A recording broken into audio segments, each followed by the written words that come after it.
فاعوذ باللہ من الشیطان الرجیم بسم اللہ الرحمن الرحیم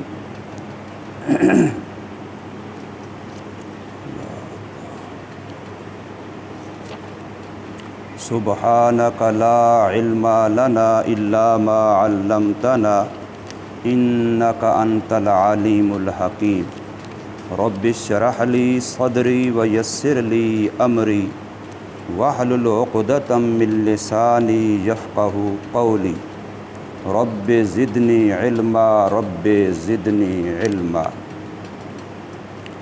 وکان فی المدینۃ تسعۃ رہط یفسدون فی الارض ولا یصلحون قالوا تقاسموا باللہ لنبیتنہ واہلہ ثم لنقولن لولیہ ما شہدنا مہلک اہلہ وانا لصادقون ومکروا مکرا ومکرنا مکرا وہم لا یشعرون فانظر کیف کان عاقبۃ مکرہم انا دمرناہم وقومہم اجمعین فتلک بیوتہم خاویۃ بما ظلموا ان فی ذلک لآیۃ لقوم یعلمون وانجینا الذین آمنوا وکانوا یتقون صدق اللہ مولانا العظیم۔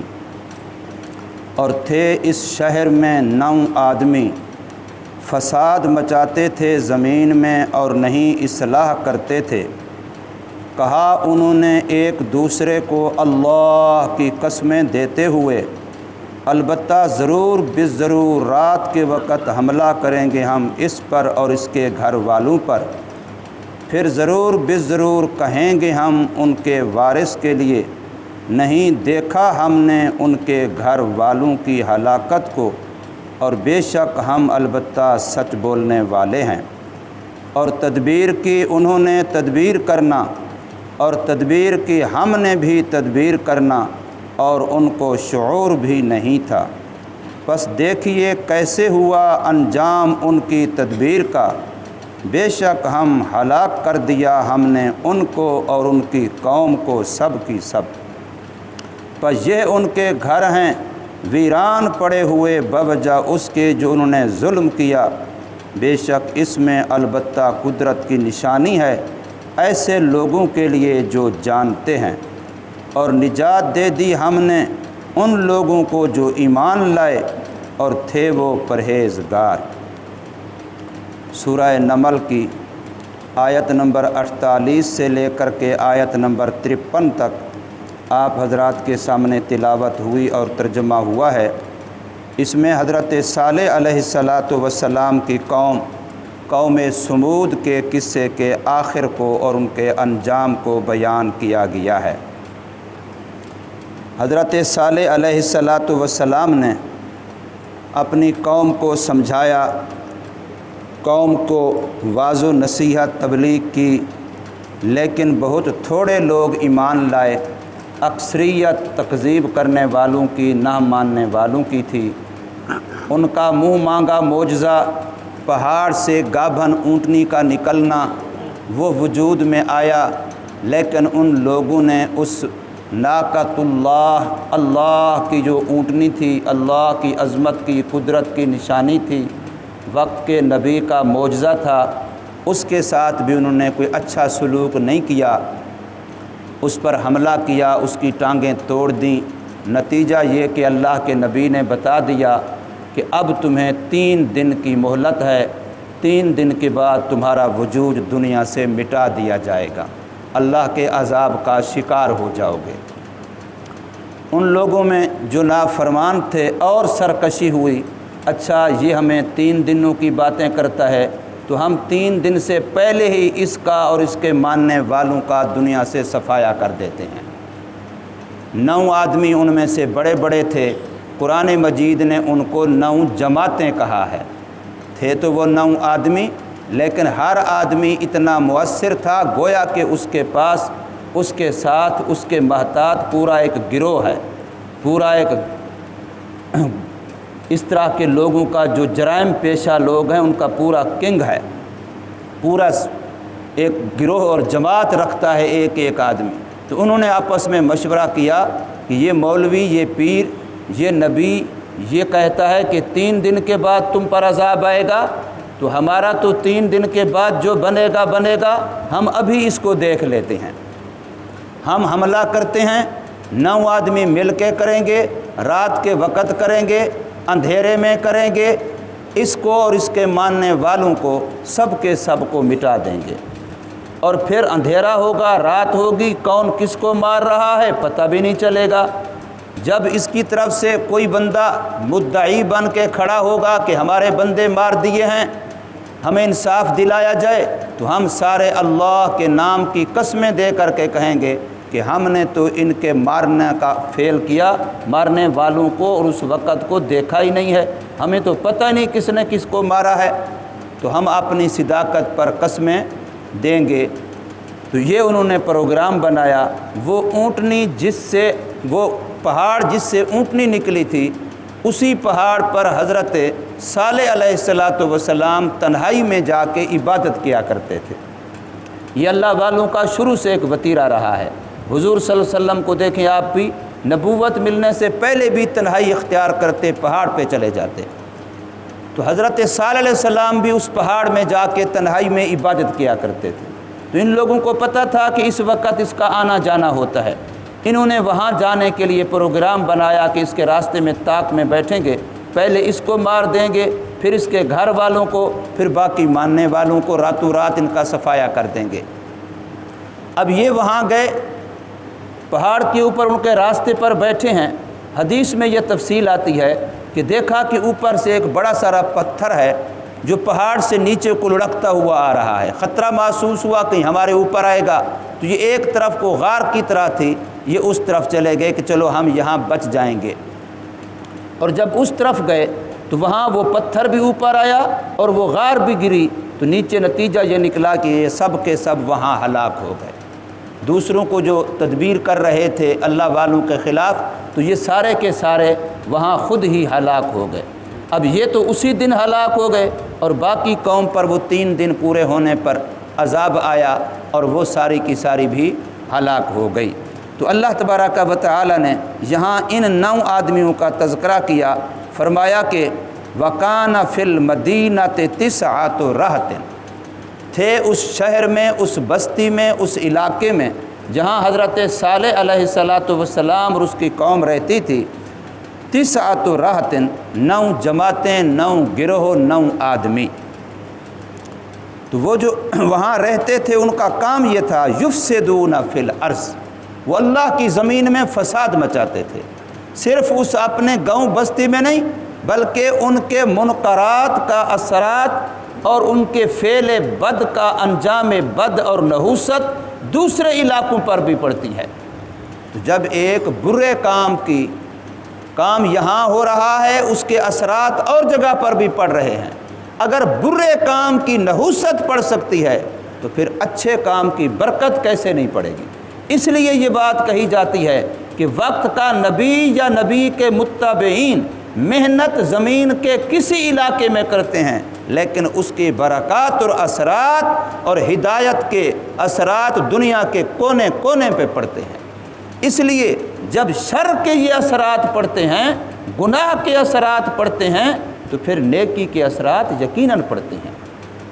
اس پر قرآن و حدیث کے بے شمار دلائل ہیں۔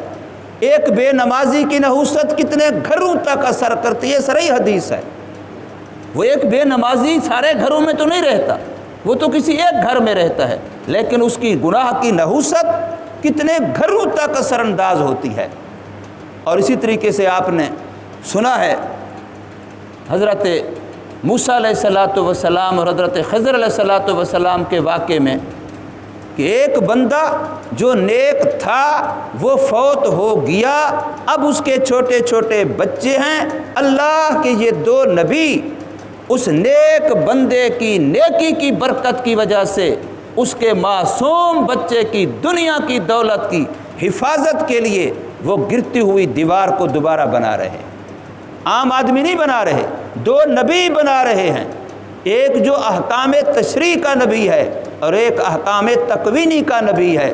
وہ دو نبی اللہ کے اس نیک بندے کی نیکی کی وجہ سے اس کے اولاد کی روزی کی حفاظت کر رہے ہیں۔ یہ ہے نیکی کی برکت۔ آج ہم لوگ یہ سمجھتے نہیں ہیں کہ نیکی کے کتنے اچھے اثرات ہیں۔ بزرگوں میں یہ بات مشہور ہے کہ ایک نیک بندہ جو اللہ کا ولی بن جاتا ہے، ایک نیک بندہ اس کی 7 نسلوں تک اس کی نیکی کے اثرات اور برکات دنیاوی لحاظ سے بھی رہتے ہیں اور دینی لحاظ سے بھی رہتے ہیں۔ تو یہاں پر ان لوگوں نے، قرآن مجید کہتا یہ ہے کہ یفسدون فی الارض، یہ نہیں کہتا کہ یفسدون فی المدینہ، کہ اسی شہر میں فساد مچا رہے تھے۔ وہ برا کام تو اسی بستی میں کر رہے ہیں، اسی گاؤں میں کر رہے ہیں، اسی علاقے میں کر رہے ہیں، لیکن قرآن کہتا ہے کہ وہ پوری زمین میں فساد مچا رہے ہیں، ان کے برے اثرات وہ پوری زمین پر پڑ رہے ہیں۔ اور پھر بعض بندے ایسے ہوتے ہیں جو غلطیاں بھی کرتے ہیں، لیکن غلطیوں کے ساتھ کوئی نہ کوئی اچھا کام بھی کر لیتے ہیں۔ غلطی بھی انسان سے ہوتی ہے، برے کام بھی ہو جاتے ہیں، لیکن کوئی اچھا کام بھی کر لیتے ہیں۔ ان کے بارے میں قرآن کہتا ہے ولا یصلحون، کوئی اچھا کام تو وہ سوچتے ہی نہیں تھے، کرتے ہی نہیں تھے، سراپا شر تھے، ساری برائی ہی برائی ان کے اندر تھی، شر ہی شر کا مجموعہ تھے۔ تو ایسے لوگوں کے بارے میں فرمایا قالوا تقاسموا باللہ، انہوں نے آپس میں کہا اور ایک دوسرے کو اللہ کے نام کی قسمیں دی۔ اب یہ لوگ کیا اللہ کو ماننے والے نہیں تھے؟ اللہ کا تعارف ان کو حاصل نہیں تھا؟ یہ تو اللہ کے نام کی قسم کھا رہے ہیں۔ یہ نہیں کہہ رہے کہ تقاسموا بالاصنام، بتوں کے ناموں کی قسمیں کھا رہے ہیں، غیر اللہ کی قسمیں نہیں، تقاسموا باللہ، جو اللہ کے نبی اور ان کے خاندان ماننے والوں کے قتل کا منصوبہ بنا رہے ہیں، اللہ کو وہ بھی مانتے ہیں۔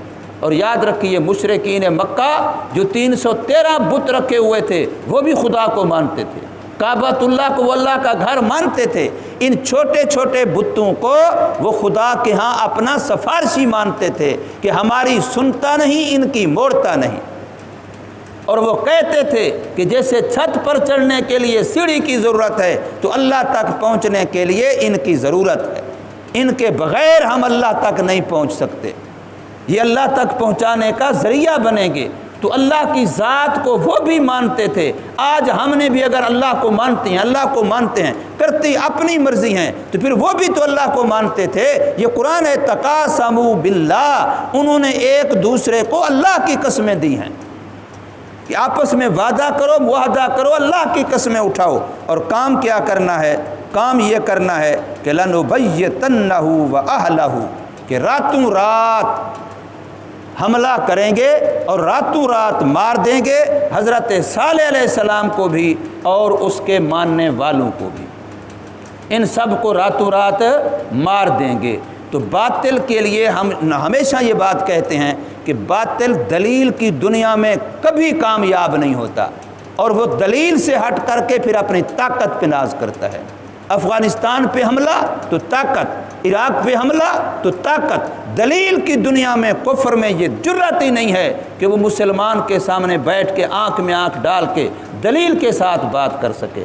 اور اصل اہل حق کی دلیل ہمیشہ، اہل حق کی طاقت ہمیشہ دلیل ہوتی ہے، وہ دلیل کے ساتھ بات کرتے ہیں۔ آپ دیکھیں حضرت ابراہیم علیہ السلام اور ادھر نمرود، دونوں کا مکالمہ ہو رہا ہے، وہ اپنی طاقت استعمال کر رہا ہے کہ آگ کے چگے میں تجھے جلوا دوں گا، اور یہ کہہ رہے ہیں کہ میرا اللہ وہ ہے جو مشرق سے طلوع کرتا ہے، مغرب میں غروب کرتا ہے، یہ میرے اللہ کے حق ہونے کی دلیل ہے، اگر تو خدا اس کو الٹ کر کے دکھا۔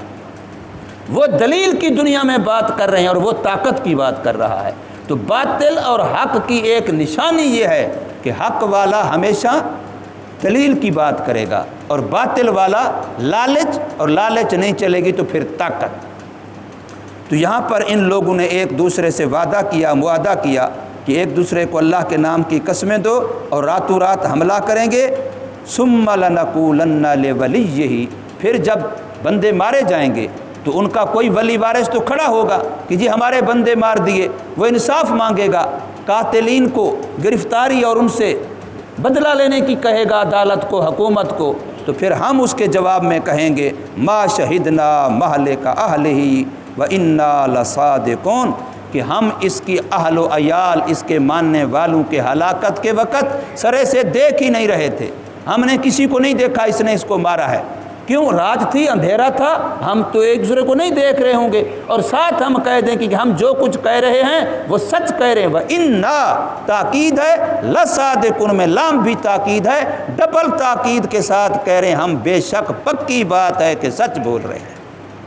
ہم نے ان کو مارتے ہوئے کسی کو دیکھا نہیں ہے، اور نہ ہم نے خود مارا ہے، یہ اپنے گمان میں اپنے آپ کو سچا کہہ رہے ہیں۔ یہاں علماء نے ایک عجیب بات لکھی ہے تفسیروں میں کہ جھوٹ ایک ایسا گناہ ہے، یاد رکھیے کہ آدم علیہ السلام سے لے کے آج تک دنیا جہان میں جتنے مذہب ہیں، کوئی مذہب بھی جھوٹ کو جائز نہیں قرار دیتا۔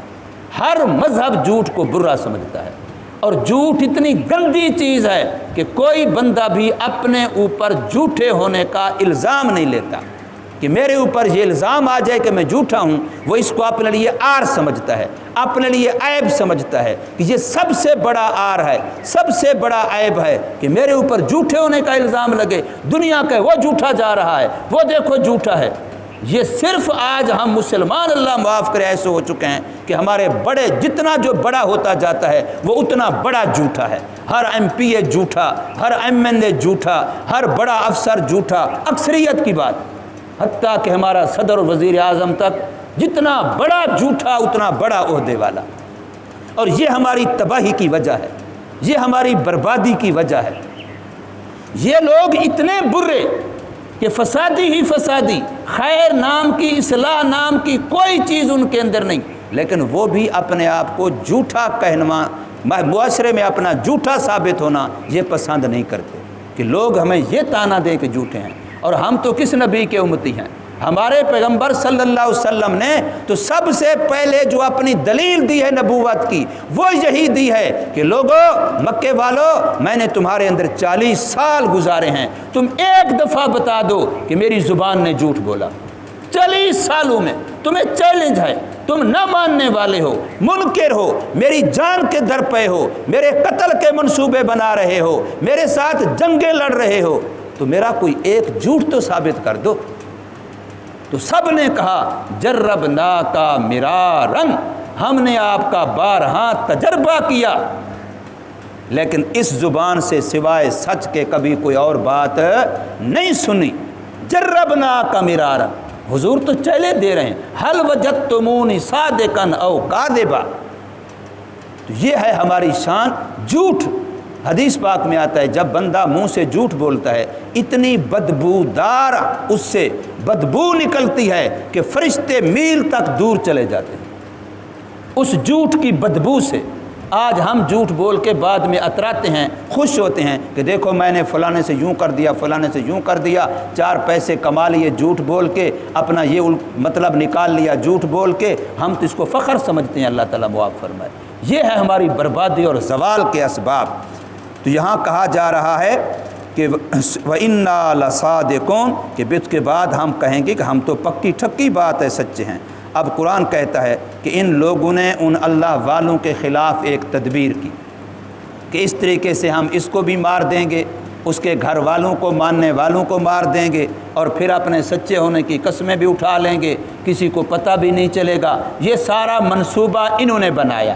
اب اللہ نے ان کے منصوبے کو توڑنے کے لیے اللہ نے بھی ایک تدبیر کی، اور وہ تدبیر تھی کہ اکٹھے ہوں گے، جو غار میں آئیں گے اور یوں ان سب کو میں ہلاک کر دوں گا۔ اب ایک تدبیر اللہ کی تھی، بندہ تدبیر کرتا ہے، اللہ کی تقدیر ہنس رہی ہوتی ہے۔ حدیث پاک میں آتا ہے کہ بندہ یہاں سے جا رہا ہے، یہ کام کروں گا، وہ کام کروں گا، یوں کروں گا، یوں کروں گا، اور تقدیر میں ہوتا ہے کہ اس بیچارے کے 2 گھنٹے زندگی سے باقی ہیں، جاتے ہوئے فلاں جگہ پر یہ تو مر جائے گا۔ اب تقدیر ہنس رہی ہوتی ہے کہ یہ تدبیریں کیسی بنا کے جا رہا ہے، یہ کیوں نہیں کہتا کہ وہی ہوگا جو میرا اللہ چاہے گا، میں کچھ نہیں کر سکوں گا، وہی ہوگا جو میرا اللہ چاہے گا۔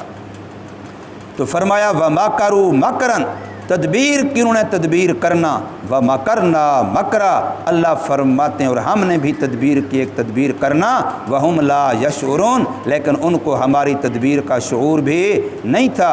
فَانظُرْ كَيْفَ كَانَ عَاقِبَةُ مَكْرِهِمْ، پس دیکھیے اے مخاطب کیسا ہوا انجام ان کی تدبیر کا۔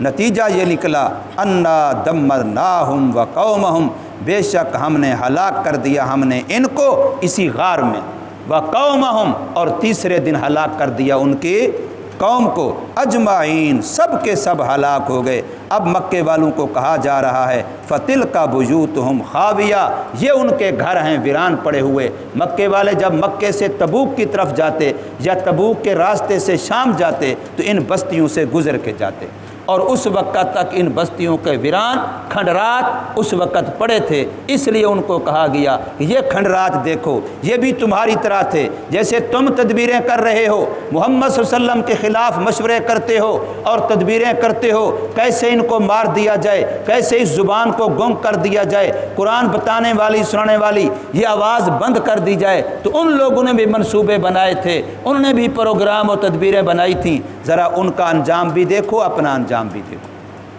جب حضور صلی اللہ علیہ وسلم نے جس دن ہجرت کی ہے تو یہ واقعہ آپ نے بارہا سنا ہوگا کہ اس دن مکے کے سارے جو کافروں کے قبیلے تھے سب کا ایک ایک آدمی لیا گیا اور حضور کے گھر مبارک کا محاصرہ کیا گیا۔ چاروں طرف دیوار کی طرح بندے کھڑے تھے کہ آخر کسی طرف تو نکلے گا، جس طرف نکلے اس طرف والے مار دو۔ بنو ہاشم کس کس سے انتقام لیں گے، کس کس سے بدلہ لیں گے؟ سارے جو ہم شریک ہوں گے تو کس ایک سے بدلہ تو لے سکتے ہیں، سب سے تو نہیں لے سکیں گے۔ لیکن حضور صلی اللہ علیہ وسلم نکلے بھی ہیں اور تشریف لے گئے بھی ہیں، اور وہ سارے کے سارے منہ تکتے وہاں رہ گئے، اور حضور نے وہاں کنکریاں اٹھائیں اللہ کے حکم سے اور وہ پھینکیں، اور سب اپنی آنکھیں ملتے رہ گئے، اور حضور سکون سے تشریف لے گئے۔ ابو بکر صدیق رضی اللہ عنہ کے دروازے پر گھر اور وہاں سے ہجرت فرمائی۔ تو ان کو بھی کہا جا رہا ہے کہ اے مکے والو فتلک بیوتہم، پس یہ ان کے گھر ہیں جو قوم سمود تھی، صالح علیہ السلام کی قوم تھی، خاویتن، یہ سارے دیکھو ویران پڑے ہیں، لیکن کیوں گھر ویران ہیں؟ بما ظلموا، یہ ان کے ظلم کی وجہ سے ہیں۔ یہاں رہنے والوں نے ظلم کیا۔ جس عمارت گھر میں رہنے والے، بنگلے کوٹھی میں رہنے والے ظالم ہوتے ہیں، اس کا انجام اس گھر کی ویرانی ہوتا ہے، اس گھر کی ویرانی ہوتی ہے جس گھر میں رہنے والے ظالم ہوتے ہیں، جائے کہ وہ جیسا مضبوط قلعہ ہی کیوں نہ ہو۔